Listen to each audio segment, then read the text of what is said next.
आज जब मैं सोचता हूँ कि यार ये तो बहुत ही अच्छा हुआ, तो जो 15, 10, 12 साल मैंने बिना काम के गुजारे, जो लोगों के बीच में रहा था मैं, आज वो काम आ रहा है मेरे। जहाँ ज़रा सा कोई कैरेक्टर मिलता है तो आदमी इसलिए कनेक्ट करता है उनसे कि उनको लगता है कि यार ये तो मेरे पड़ोस का ही, आसपास का ही ये बंदा। मैंने देखे हैं इस तरह के लोग। आई थिंक यही हमारी सबसे बड़ी जीत है as an actor.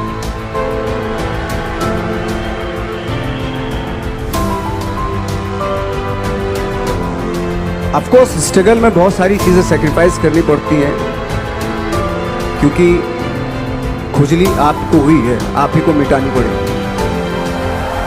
You know, आप जो आप हैं वो आपने बनना चाहा था, और अगर डिसअपॉइंटमेंट आ रहे हैं तो आप तो कंप्लेन भी नहीं कर सकते, क्योंकि आप ही ने चाहा था ये बनना।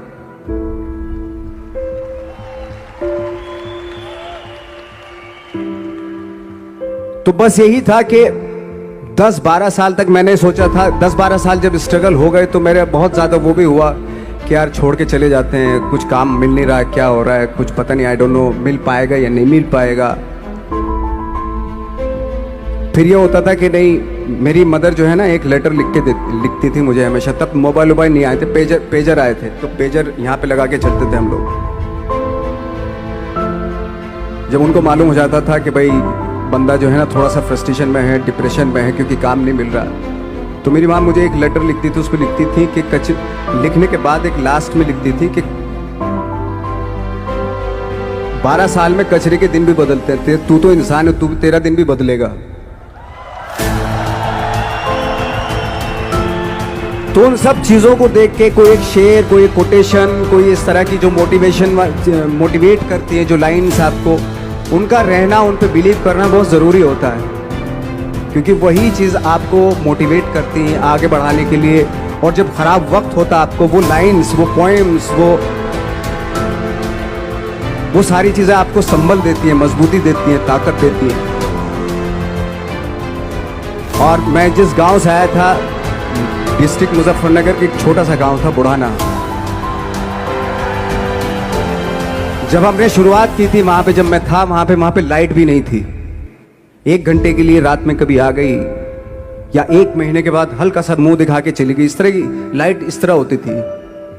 वही लैंप में पढ़ना स्टार्ट किया, लैंप। तो छोटे से गांव से आने के बावजूद फिर दिल्ली मतलब छोटा सा, उससे बड़ा शहर भी हमें ऐसा लगता था पता नहीं क्या है, मतलब डर लगता था।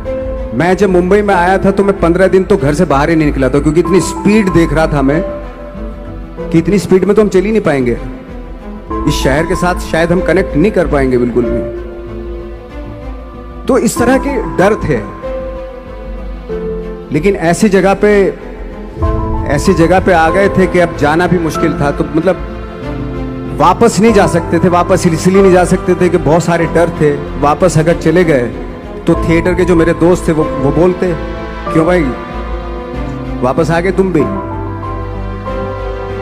जैसे बहुत सारे लोग वापस आ रहे थे तुम भी वापस आ गए, चलो लग जाओ, ठीक है। गांव में इसलिए नहीं जाता था अपने कि जो पहले ही बोलते थे वो लोग के शक्ल तो देख ले, फिर हार के उनके सामने चला गया तो क्या बोलेंगे वो तो वही बोलेंगे कि हमने तो पहले मना किया था कि मत जाओ, क्या सूरज शक्ल थोड़ा ही थी तुम्हारे स्टार बनने की, एक्टर बनने की।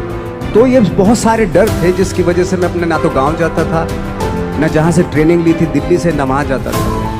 मैंने जो भी है मरना जीना मुंबई में ही होगा। रही बात सक्सेस की, सक्सेस अगर 30 साल बाद भी मिलेगी उसके लिए भी मतलब तैयार रहना चाहिए। सक्सेस की कोई डेट नहीं होती, कोई तारीख नहीं होती, कोई टारगेट नहीं होता कि इतने ही दिनों में मिल जाएगी।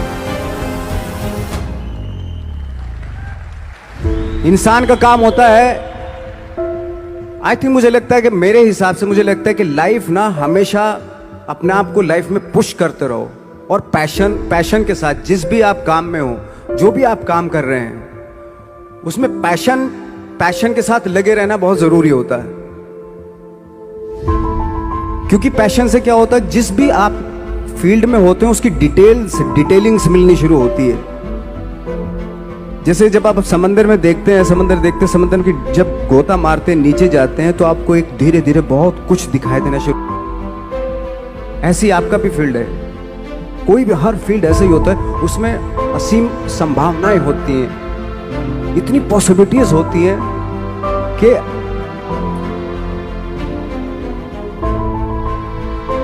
आई थिंक दुनिया का हर काम में इतनी पॉसिबल, सिर्फ अगर एक दर्जी है पैंट सीता है, 1000 तरीके की पैंट सी सकता है वो, अगर वो चाहे तो। अगर उसने नहीं चाहा तो वो जो ट्रेंड चला रहा है वही सीता जाएगा। लेकिन अगर उसने चाह लिया कि मैं ऐसा कुछ करता हूं, तो 1000 तरीके की पैंट उसी में 1000 तरीके की सी देगा वो। ऐसे हर फील्ड में पॉसिबिलिटीज बहुत होती है और एक परफेक्शन होता है। फॉर एग्जाम्पल जैसे हम लोगों ने ट्रेनिंग इसलिए ली कि परफेक्शन आ जाए अपने काम में। जैसे एक मैंने एग्जाम्पल सुना था कि ये छोटी छोटी चीज़ें जो मैं बता रहा हूँ, ये चूंकि मैंने बचपन में सुनी थी, उन पे दिमाग, उन्हीं को अपनी लाइफ बना के आगे बढ़ा तो आज यहाँ पे हूँ। इसलिए वो छोटी छोटी चीज़ें बहुत काम आती हैं, उनको सुनना बहुत ज़रूरी होता है इंसान के लिए। बताते हैं कि एक बहुत बड़े, पता नहीं ये सच है झूठ है, मुझे नहीं इतना ज़्यादा नहीं मालूम, बट कोई बहुत बड़े इंसान हुए, लेकिन वो पहले मोची थे, जूता सीते थे। लेकिन जूता जहां से सीते थे ना, वहां से कभी फटता नहीं था वो, भले दूसरी जगह फट जाए लेकिन वहां से नहीं फटता था, क्योंकि उसका पैशन था जूता सीना। काम भले ही वो है वो, लेकिन उस काम में भी उनका पैशन है। तो इसी वजह से वो इतने पॉपुलर होते चले गए कि यार जूता फट गया लेकिन सिलवाना वहीं जाके, क्योंकि वहां अगर उन्होंने सी दिया वहां पे, जिंदगी भर वहां से जूता नहीं फटेगा। तो छोटी छोटी चीज़ों में ये जो परफेक्शन, पैशन, ये सारी चीज़ें होती है जो आपका आगे बढ़ाती हैं, बहुत आगे ले जाती हैं। लेकिन उसके वही है, कुछ चीज़ों का होना वाकई बहुत ज़रूरी होता है। फिर एक्सपीरियंस आपकी नॉलेज। जैसे मेरा मानना है कि मैं आई एम सॉरी टू से, बट मेरा खुद का मानना है कि मैं लक पे बिलीव नहीं करता हूँ। मेरे सामने आज तक मेरे सामने लकीली कोई चीज नहीं हुई कि मैं लकीली यहां तक पहुंच गया। आज जो आप प्रोमो देख रहे थे, जो क्लिपिंग्स देख रहे थे मेरी, मैं लकीली नहीं पहुंचा हूं यहां पे। मैंने उसके लिए मेहनत की है, मैंने उसके लिए नॉलेज इकट्ठी की है, मैंने उसके लिए ट्रेनिंग ली है।